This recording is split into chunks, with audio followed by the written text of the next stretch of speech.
రండి వాక్యంలోనికి వెళ్దాం. సంఖ్యాకాండము 13వ అధ్యాయం 2వ వాక్యాన్ని మనం చదువుకుందాం. నేను ఇశ్రాయేలీయులకు ఇచ్చుచున్న కానాను దేశమును సంచరించి చూచుటకు నీవు మనుష్యులను పంపుము. ఈ వాక్యం మనకి ఎక్కడ కనిపిస్తూ ఉంది? Book of numbers chapter 13 and word is 2. ఇందులో మనకి ఈ వాక్యం మనకు కనిపిస్తూ ఉంది. అయితే ఇది ఎవరు మాట్లాడారు, ఎవరితో మాట్లాడారు అనే మాటల్లోనికి మనం వెళ్ళినట్లయితే ఇక్కడ దేవుడు మాట్లాడుతూ ఉన్నాడు. నాయకుడైన మోసేతో మాట్లాడుతూ ఉన్నాడు. ఏమని మాట్లాడుతూ ఉన్నాడు? ఇదిగో ఒక 12 మందిని కానాను దేశంలోనికి నువ్వు పంపించు, అది ఎలాగున్నదో చూసి వస్తారు అని మోసేకు దేవుడు సెలవిచ్చాడు. అన్నట్లుగానే గోత్రానికి ఒక్కరు చెప్పిన 12 మందిని ఈ మోసే కానాను దేశంలోనికి అనగా వాగ్దాన దేశంలోనికి పంపించాడు. వెళ్ళారు. ఆ వాగ్దాన దేశాన్ని తిరిగి అవన్నీ చూశారు. అక్కడ ఎలాగున్నాయి అంటే వేయబడిన తోటలు, అలాగనే త్రవ్వబడిన బావిలు, నదులు, ఇవన్నీ చాలా సమృద్ధికరంగా కనిపించాయి. అంతేకాకుండా అక్కడ ఒక ప్రమాదం కూడా కనిపించింది. కనిపించే 10 మందికి ఏంటి అని అంటే అక్కడ మిడతల వలె కనిపిస్తున్నారు వీరు. అంటే ఒక్కొక్క మనిషి వచ్చి తాడి చెట్టు అంత ఎత్తుగలిగిన మనుష్యులు అక్కడ ఉన్నారు. అలా ముందర నిలబడి చూస్తే వీళ్ళు ఎలాగున్నారట? మిడతల వలె ఉన్నారు. ఇవన్నీ చూసి మనం చూసాం. పదండి, ఇంకా ఇంత మట్టుకు చాలు అనేసి కొన్ని ఫలాలు కూడా పట్టుకొచ్చారు. ఒక దానిమ్మకాయ ఒక బింది సైజులో మనకి అక్కడ కనిపిస్తూ ఉంది. అలాగునే ద్రాక్ష గుత్తొచ్చి అరటిపండు గెల ఎలాగుంటుంది, అరటి గెల అలాగున అంత పెద్ద సైజులో అది ఉంది. ఒక కావిడి అంటే ఒక కర్ర మధ్యలోంచి పెట్టి ఎదటొకడు వెనకాల ఒకడు మోసుకుని వచ్చారు. ద్రాక్ష గుత్తులు, ద్రాక్ష గెల అని బైబిల్లో వ్రాయబడింది. ఇలాగున కొన్ని ఫలాలు పట్టుకొచ్చారు. వెళ్ళిన వారు ఎంతమంది? 12 మంది. 12 మంది వచ్చేసారు. ఎక్కడికి? మోసే దగ్గరికి. అక్కడ ఎవరున్నారట? ఇజ్రాయేలీలంతా కూడా ఏవండి ఆ కాదేశు అనే ప్రాంతంలో ఉన్నారు. గట్టిగా ఉంటే కాదేశు ఆ ప్రాంతానికి అలాగునే వాగ్దాన దేశానికి ఒక 3 కిలోమీటర్ల దూరం ఉంటుంది బహుశా, అంతే. అయితే వచ్చేసారు 12 మంది. అలా నిలబడి ఉన్నారు. ఎలాగుంది అని ఇజ్రాయేలు అడిగితే మీరు చెప్తా ఉన్నారు, ఈ 12 మందిలో 10 మంది అంటూ ఉన్నారు కదా, నిజంగా మనం అందులోకి వెళ్ళాలంటే మన వల్ల కాదు. అక్కడ ఎత్తరగలిగిన మనుషులు ఉన్నారు. వాళ్ళ దగ్గర మేము మిడతల వలె ఉన్నా, అక్కడ గానే లేకుండా దెబ్బకు చంపేస్తారు. మనం కానాను దేశంలోనికి వెళ్ళలేం, మన పరిస్థితి అరణ్యమే అని చెప్పారు. ఈ మాట వినగానే ఇజ్రాయేలీయులు ఏడ్చి ఏవండి తలలు బాదుకుని గుమ్మెలు బాదుకుని ఏడ్చి అంతలాగున బలముగా ఏవండి వారంతా నెత్తు నోరు బాదుకుని ఏడ్చారు. ఈలోగా ఈ 12 మందిలో 2 ఉన్నారు కదా, కాలేబు, యెహోషువ. ఈ 2 అంటున్నారు, ఎందుకండి అలా ఏడుస్తూ ఉన్నారు మీరు?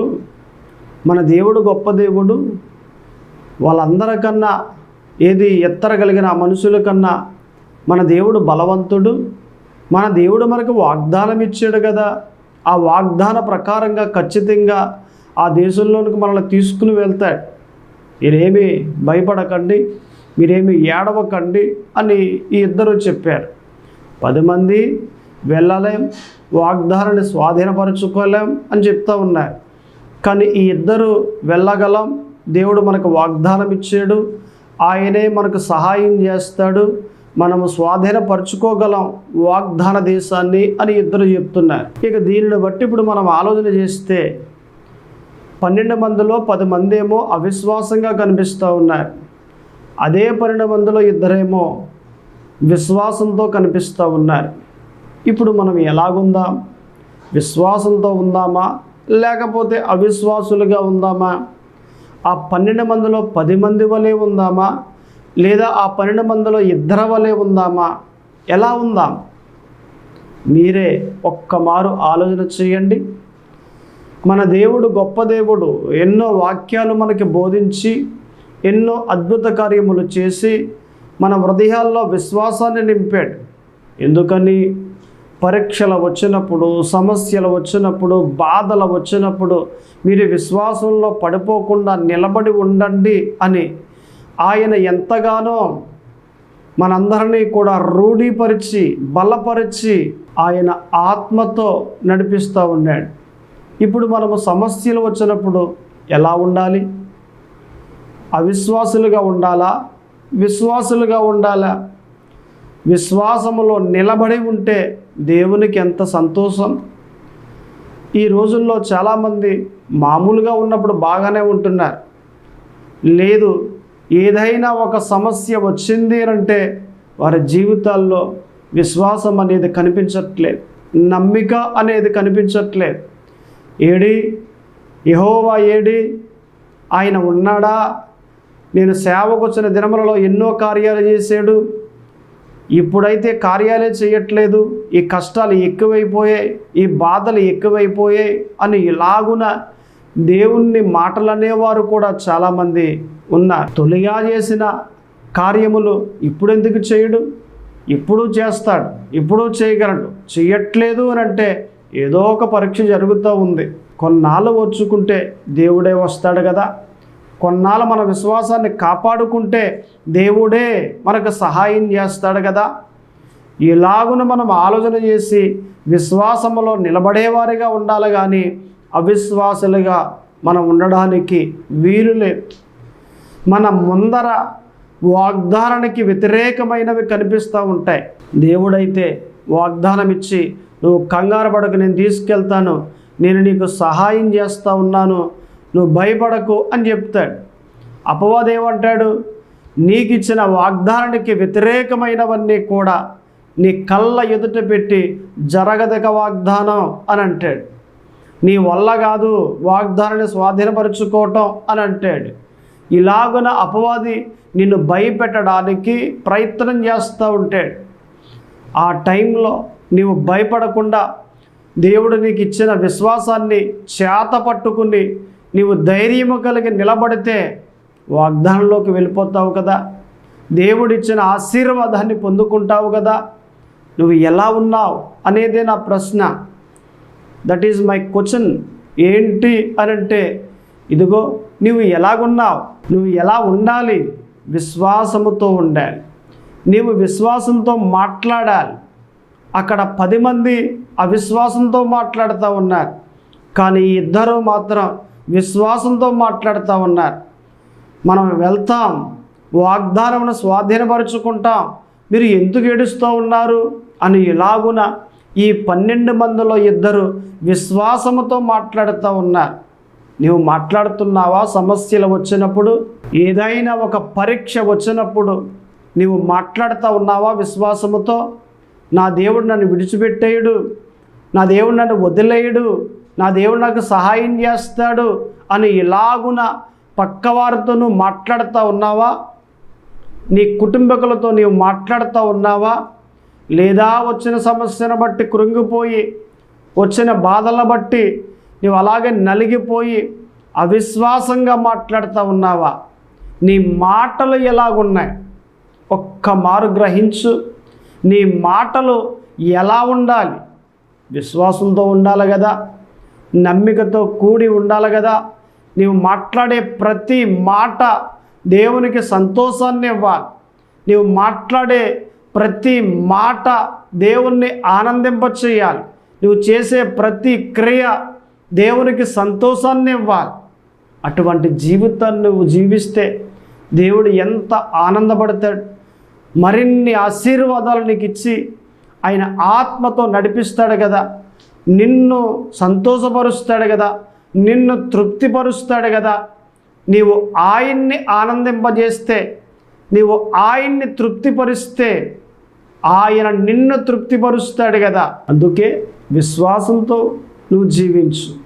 నువ్వు విశ్వాసంతో బ్రతికితే ఖచ్చితంగా దేవుడిచ్చే ఆశీర్వాదాలు నీవు పొందుకుంటావు.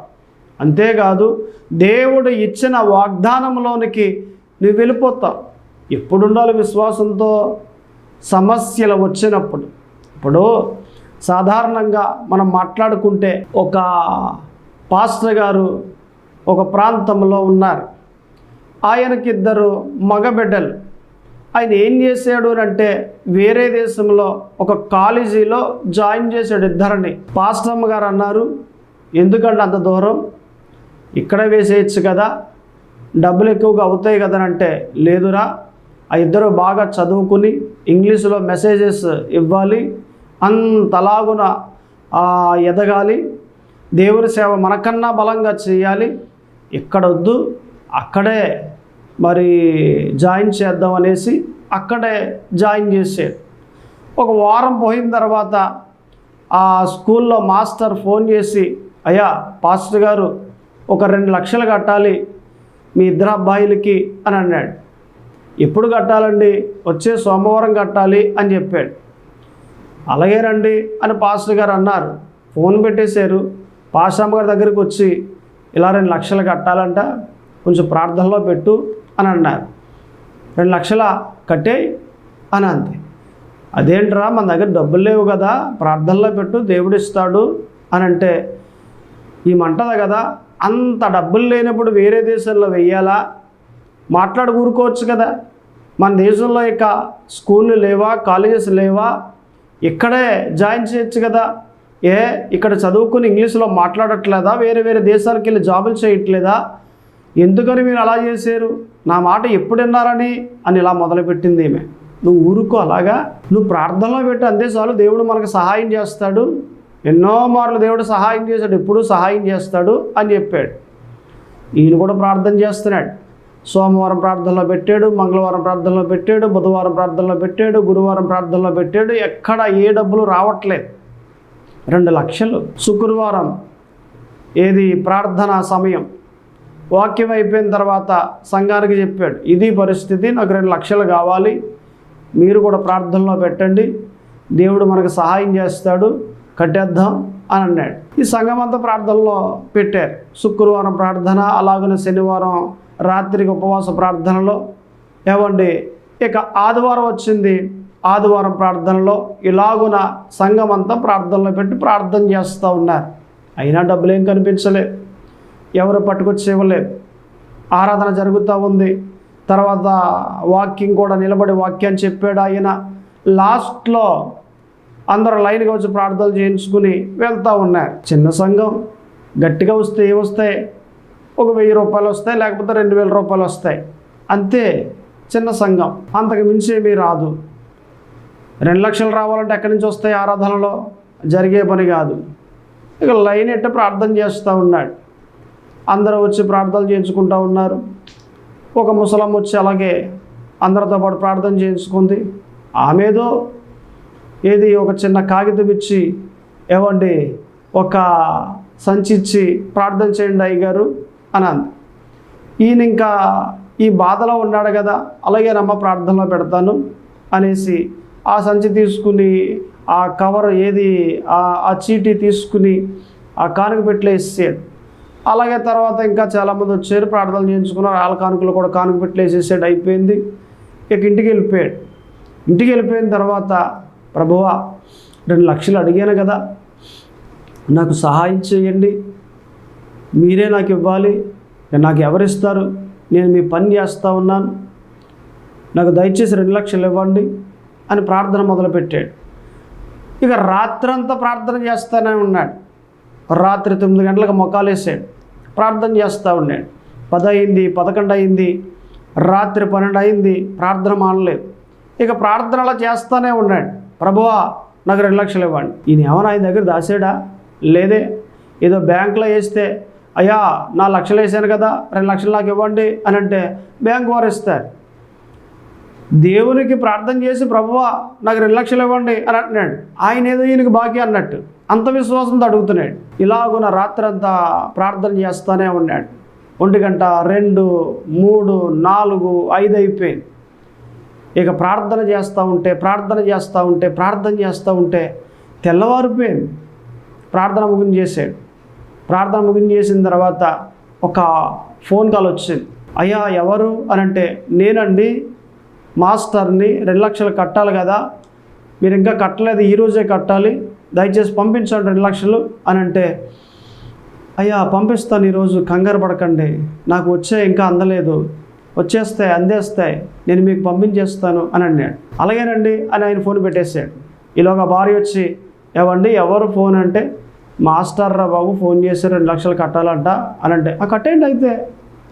అదేంటే బాబు మన దగ్గర డబ్బులు లేవు కదా అని అంటే, డబ్బులు లేనడు ఏది దోని ఎక్కాడట.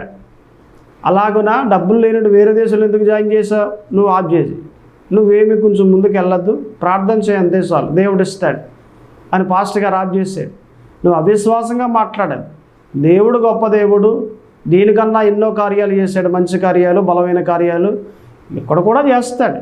కాస్త ఓర్చుకో, విశ్వాసంతో మాట్లాడు, దేవుడు ఇస్తాడని ప్రార్థన చేయి, అంత మట్టుకు చాలు. అవిశ్వాసంగా మాట్లాడుకి ఈ టైంలో అసలు టెన్షన్గా నేనుంటే బలపరచాలే కానీ కంగారు పడకండి దేవుడు ఇస్తాడని మరలా నువ్వు సాగదీసి అవిశ్వాసంగా మాట్లాడితే అది కరెక్ట్గా ఈ టైంలో నువ్వు మాట్లాడుకు, అలాగా ప్రార్థన చేయి అని చెప్పాడు. ఈలోగా ఈయనకి మరలా ఏమన్నా ఒక తలంపు వచ్చింది.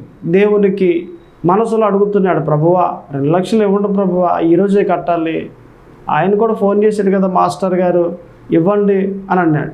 దేవుడు అన్నాడు, నేను నీకు ఎప్పుడో ఇచ్చాను అని అన్నాడు. ఎప్పుడో ఇవ్వడం ఏంటి ప్రభువా అని అంటే, నిన్న ఇచ్చాను, నేను ఆరాధనలో ఇచ్చేసాను కదా నీకు డబ్బులు అని అన్నాడు. నిన్న ఆరాధనలో నాకు చేతికి రాలేదు ప్రభువా, వెళ్ళి కానుక పెట్టి తెరిచి చూడు అని అన్నాడు. గబగబా వెళ్ళాడు, ఏమన్నా కానుక పెట్టి తెరిచి చూశాడు.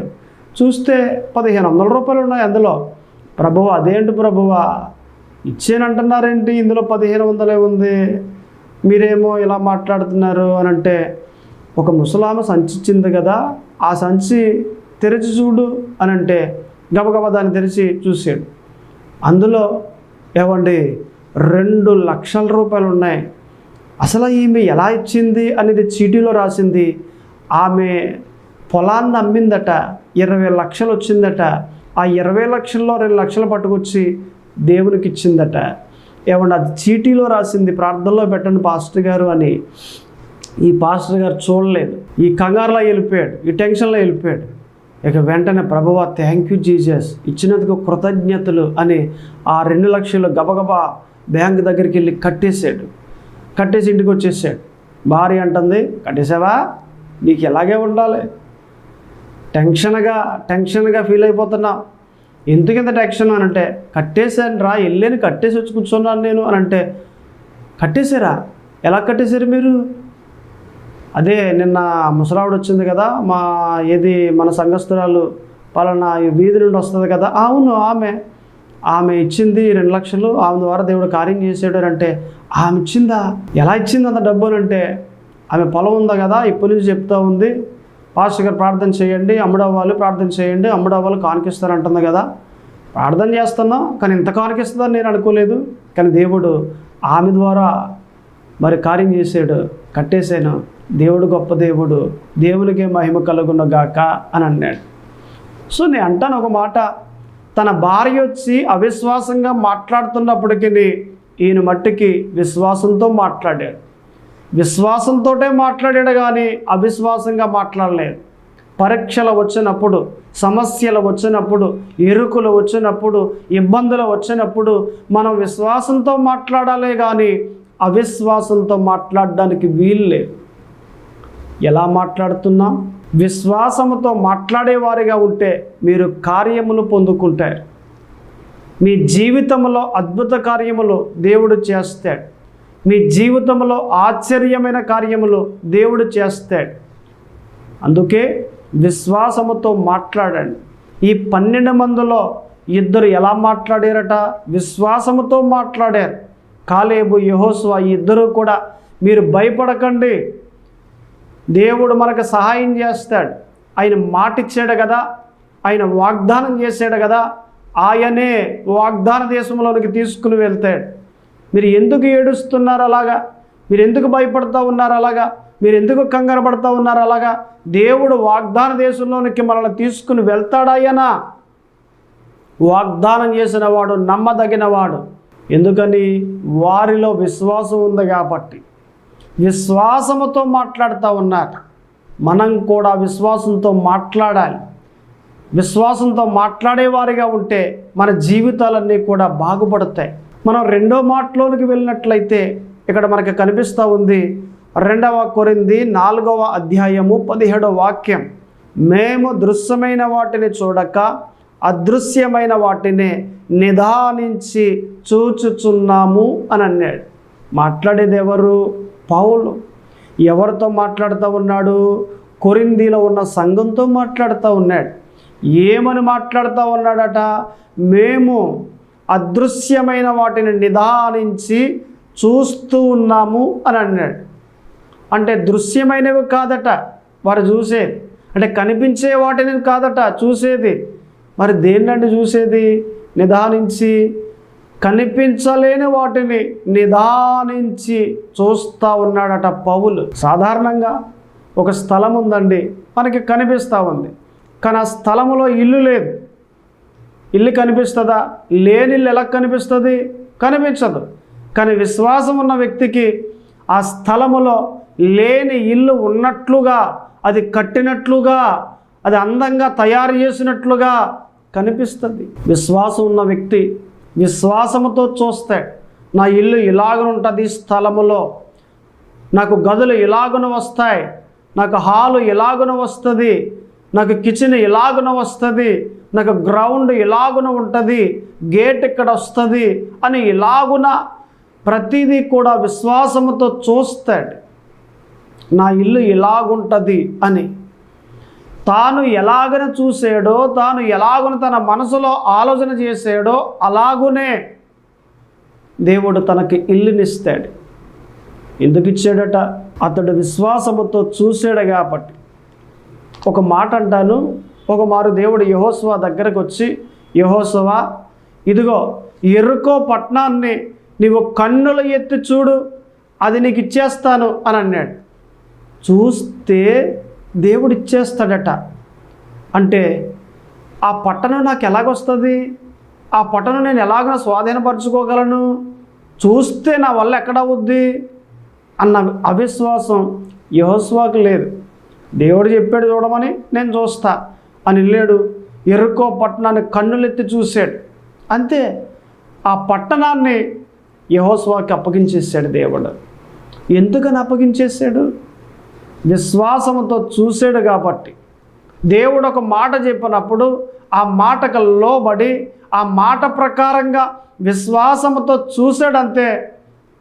ఏది చూశాడో దాన్ని దేవుడు యెహోషువకి ఇచ్చేసాడు. ఆ యెరికో పట్టణాన్ని స్వాధీనపరుచుకున్నాడు యెహోషువ. కారణం ఏంటంటే ఒకటే కారణం, విశ్వాసంతో చూశాడు. మనం కూడా విశ్వాసంతో చూడాలండి. ఒక ఇల్లు కట్టాలా? విశ్వాసంతో చూడాలి. ఒక జాబ్ రావాలా? విశ్వాసంతో చూడాలి. ఇలాగున ప్రతిదీ కూడా విశ్వాసంతో చూసేవారిగా ఉండాలి. ఏది కావాలన్నా, ఏది పొందుకోవాలన్నా విశ్వాసంతో చూసేవారిగా మనం ఉండాలి. అప్పుడు దేవుడు మనకిస్తాడు. ఎక్కడికో ఎందుకు, నా జీవితంలోనే ఒక కార్యం నేను పొందుకున్నాను. ఒక రోజున దేవుడు ఒక దర్శనం ఇచ్చాడు నాకు. నేను నిద్రపోతూ ఉంటే ఏమని, నేను నీకు అబ్బాయిని ఇస్తాను అనే దర్శనాన్ని ఇచ్చాడు. అప్పటికి విశేషమేది లేదు పాస్టమ్మ గారికి. అయితే ఈ మాటను నేను నమ్మాను. దేవుడు ఎప్పుడైతే దర్శనములో అబ్బాయిని ఇస్తాను అని చెప్పి నాతో మాట్లాడాడో వెంటనే దేవుడు చెప్పిన మాట నేను నమ్మేశాను. నమ్మేసిన తర్వాత ఆదివారం ఆలయానికి వెళ్ళిన తర్వాత ఆ ఆలయంలో అందరికీ చెప్పాను, దేవుడు ఇలాగ నాకు మాట ఇచ్చాడు, అబ్బాయిని ఇస్తానని. మరి దాన్ని నేను నమ్మాను కాబట్టి ఒక మారు ప్రార్థన చేద్దాం అనేసి పాస్టమ్మ గారిని ఆ సంఘంలో నిలవబెట్టి ఆ ప్రార్థనలో సంఘమందరి చేతులు కూడా పాస్టమ్మ గారు పొట్టవైపు చూపించి ప్రార్థన చేశాను. ప్రార్థన చేసి ఇదిగో దేవుడు ఇస్తూ ఉన్న ఈ అబ్బాయిని సేవకు నేను ఇచ్చేస్తూ ఉన్నాను అనేసి దేవుని సేవకు సమర్పణ చేసేసాను ఆ అబ్బాయిని. ప్రార్థన అయిపోయింది. తర్వాత ఒకరిని అడిగారు, అయ్యా పాస్టమ్మ గారికి ఎన్నో నెల అని అడిగారు. నెల కట్టేమీ లేదండి, విశేషం ఏమీ లేదు. మరి అదేంటి అబ్బాయిని ఇస్తున్నాడు దేవుడు అని చెప్పారు కదా మీరు ఆదివారం అని అంటే, అవునండి దేవుడు చెప్పారు నాకు, నేను మీకు చెప్పాను. ప్రార్థన చేసి ఇచ్చే అబ్బాయిని దేవుడు నాకు ఇచ్చే అబ్బాయిని ఆ సేవకి ఇచ్చేసాను అని అంటే అది ఎలా కుదురుద్దండి? విశేషం లేకుండా ఏమీ అసలు కలగకుండానే ఎలాగ మీరు ఇచ్చేసారంటే అదేనండి విశ్వాసం అంటే, దేవుడు మాట నమ్మడం అంటే అని చెప్పాను. అన్నట్లుగానే ఒక 2 లేక 3 నెలలకి విశేషం కలిగింది.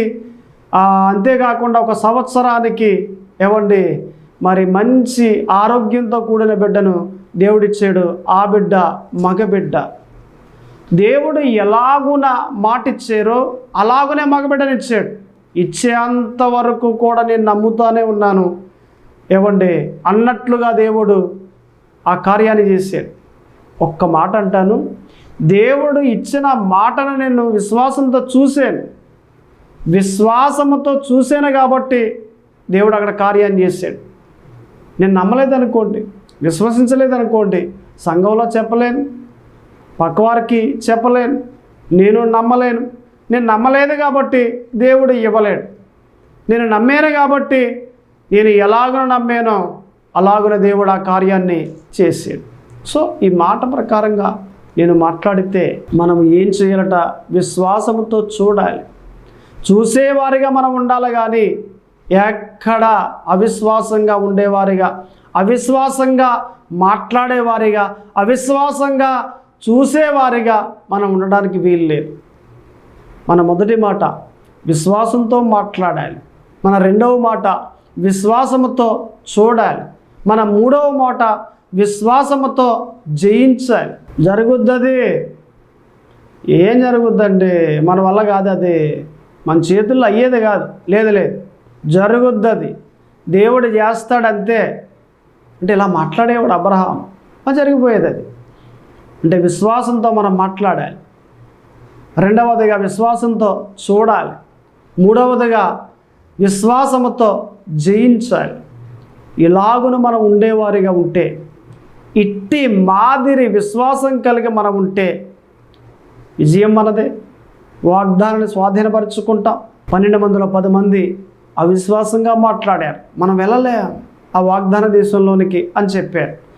కానీ అదే 12 మందిలో 2 కాలేబు యెహోషువ విశ్వాసంతో మాట్లాడారు. మనం వెళ్ళగలం, మనం స్వాధీనపరచుకోగలం, మనకు దేవుడు వాగ్దానం ఇచ్చాడు, దేవుడు సహాయకుడు, సహాయం చేస్తాడు ఆయన, వారందరినీ మనం చంపగలం అని ఎలాగున విశ్వాసంతో బలముగా మాట్లాడారు. అలాగున 12 మందిలో 2 వలె మనం ఉండాలని, 2 వలె మన విశ్వాసంతో మాట్లాడాలని పరిశుద్ధాత్మ దేవుడు కోరుతూ ఉన్నాడు. దేవుడు మిమ్మల్ని దీవించునుగాక.